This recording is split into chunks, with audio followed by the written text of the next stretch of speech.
150-100 साल पहले की बात है। एक पहाड़ी वाले इलाके में एक छोटा सा गांव था।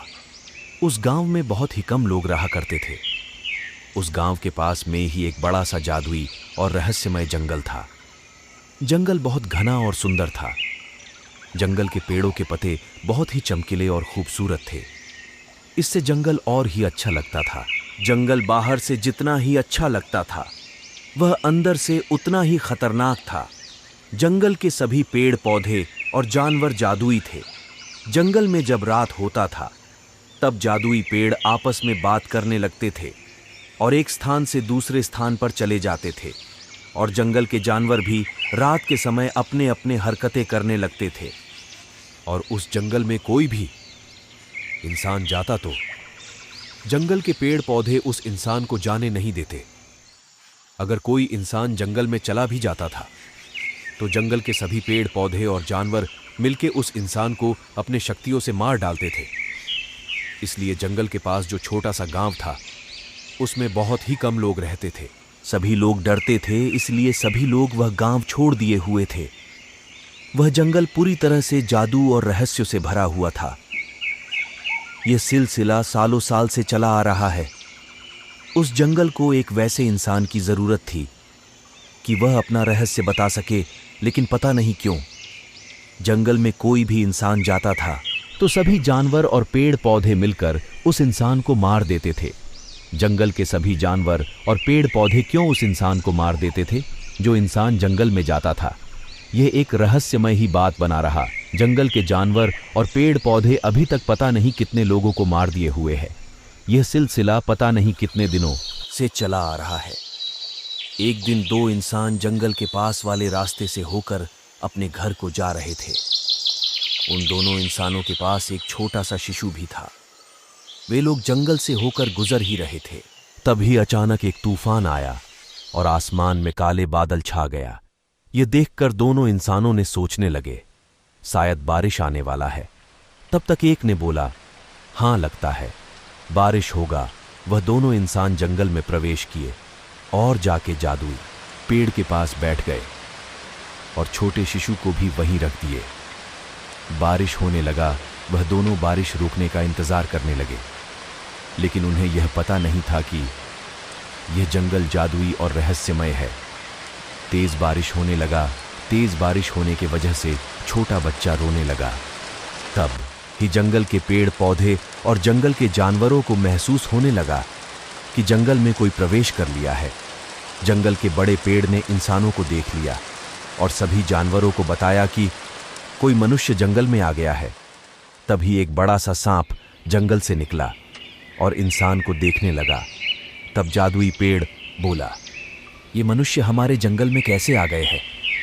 और यह कौन है? और इनके साथ में तो एक शिशु भी है। तब जंगल से एक अजीब सा डरावना जानवर निकला और बोला, हमें मनुष्यों से सख्त नफरत है।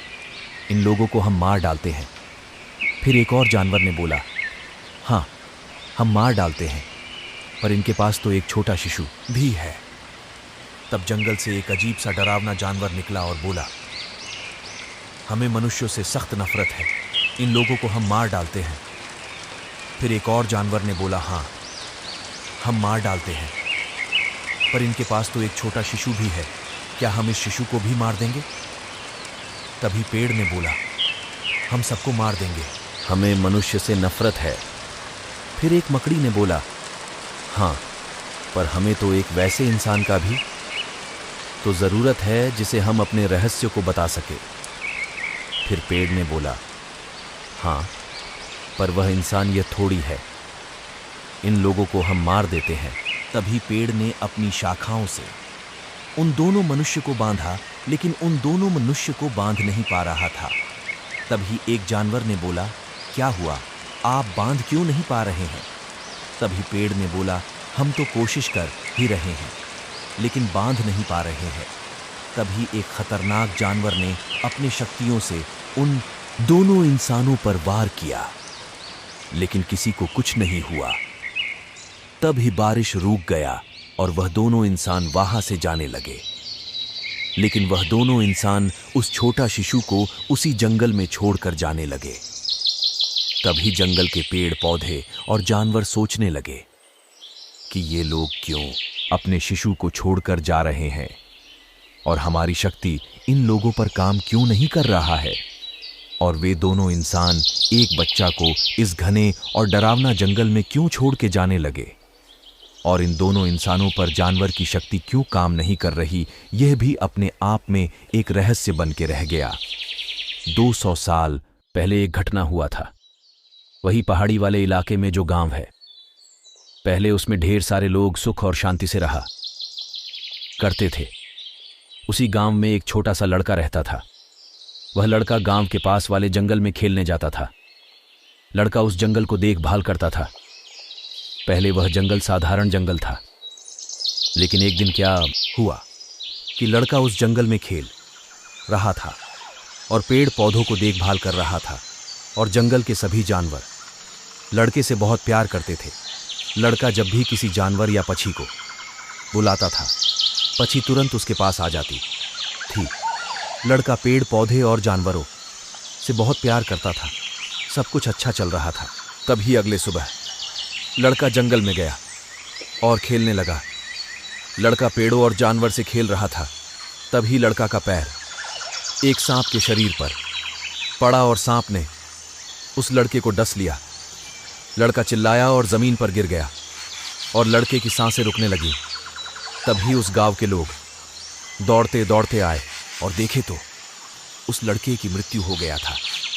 सभी लोग दुखी हो गए और उस लड़के को वहां से उठाकर ले गए।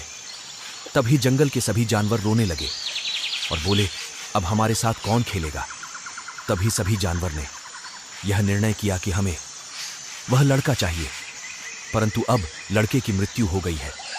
सभी जानवरों ने ईश्वर को प्रार्थना करने लगे। 1 से 2 दिन हो गया, लेकिन कुछ नहीं हुआ। सभी जानवरों ने निर्णय किया कि जब तक लड़का जीवित नहीं हो जाता, हम सब बिना कुछ खाए ईश्वर के सामने प्रार्थना करेंगे। सभी जानवरों ने प्रार्थना करने लगे। प्रार्थना करते करते रात हो गया, लेकिन कुछ नहीं हुआ। तभी रात को 2 बजे आसमान में एक चमक उठा और ईश्वर प्रकट हुए। सभी जानवर देखकर खुश हुए। तभी एक जानवर सारी बातें बताने का कोशिश किया। तभी ईश्वर ने जवाब दिए, मुझे सब कुछ पता है। उस लड़के को सांप ने गलती से डस लिया था और आप सभी को वह लड़का फिर से चाहिए। तभी ईश्वर ने सभी पेड़ पौधे और जानवरों को वरदान दिए और बोले, उस छोटे से लड़का का फिर से जन्म होगा और वह आपको मिल जाएगा। उस बच्चे को जंगल में 2 व्यक्ति लाएंगे और जंगल में ही छोड़कर चले जाएंगे। सभी जंगल के जानवरों को ईश्वर द्वारा शक्ति मिल गया। तब ही अगले दिन गांव के सभी लोग उस जंगल को काटने और जलाने का फैसला किए। जंगल में सभी लोग गए और जंगल को काटने और जलाने लगे। सभी जानवर डर गए और जंगल छोड़कर भागने लगे। गांव के सभी लोग जंगल को जला दिए और वापस गांव में आ गए। कई सालों बाद उस जंगल में फिर से जंगल के जानवर आने लगे। फिर से पेड़ पौधे उगने लगे और फिर से एक घना जंगल बन गया। सभी जानवर वापस आए और उस जंगल में रहने लगे। उसके बाद जंगल के जानवरों को इंसानों से नफरत होने लगा। फिर कोई भी इंसान उस जंगल में जाता, उस इंसान को जंगल के जानवर मार देते थे और जानवर ईश्वर द्वारा दिए हुए शक्ति का भी प्रयोग करने लगे। जंगल के जानवरों और पेड़ पौधे के पास तब तक यह शक्ति रहेगा जब तक वह छोटा बच्चा जंगल के पेड़ पौधे और जानवरों को मिल नहीं जाता। वह दोनों इंसान उस बच्चे को छोड़कर चले गए। तब ही सभी जानवरों और पेड़ पौधों को याद आया कि कुछ साल पहले ईश्वर ने हमें वरदान दिए थे और यह बात बोले थे कि उस लड़के को कोई 2 इंसान जंगल में छोड़कर चले जाएंगे। आज वही हुआ, इसलिए हमारी कोई भी शक्ति इन दोनों इंसानों पर काम नहीं कर रहा था और यह बचा वही है जिसे हमें तलाश थी। उस छोटे शिशु को जंगल के जानवर पालने लगे और देख रेख करने लगे। जंगल में ही बच्चा बड़ा हुआ और उसमें सभी जानवरों की आवाज़ सुनने और समझने की शक्ति हुई। सभी जानवरों ने मिलकर 200 साल पहले वाली सभी बातें लड़के को बताए और सभी पेड़ और जानवरों के पास से ईश्वर द्वारा दिए हुए शक्ति चली गई और सब कुछ बच्चे को याद आ गया। फिर से जंगल और जानवर साधारण हो गए और बच्चा फिर से जंगल को देखभाल करने और जंगल में खेलने लगा।